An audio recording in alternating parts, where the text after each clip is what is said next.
दू दिन जीजा तू आव ससुरारी धके कमरिया करेला बरियारी दू दिन जीजा तू आव ससुरारी धके कमरिया करेला बरियारी देहिया के हमरा बेकार करेला जीजा जी जो बेचाल करेला मिसी मिसी गलिया के लाल करेला जीजा जी जो बेचाल करेला मिसी मिसी गलिया के लाल करेला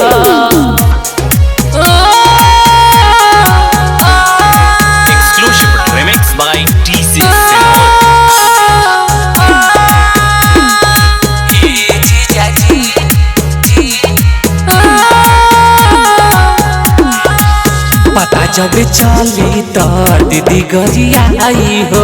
हमनी के बात सुना आगे बढ़ जाई हो लोगे तू काहे के बुलावेला पागल तू हमके बनावेला घर में रह के बवाल करेला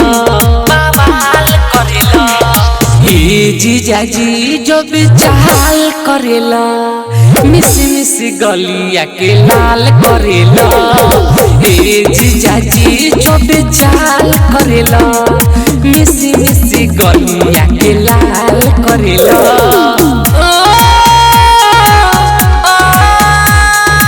Exclusive remix by DC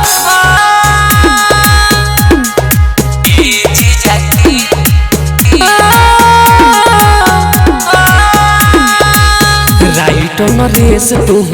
बतिया न मानेला बेरी बेरी लेके तू से जिया पफानेला दिल से रखान से का कहीं हो हरदम महेला मही हो काहे के हमसे सवाल करेला जीजा जी जो बेचाल करेला मिसी मिसी गलिया के लाल करेला जीजा जी जो बेचाल करेला मिसी मिसी गलिया के लाल करेला।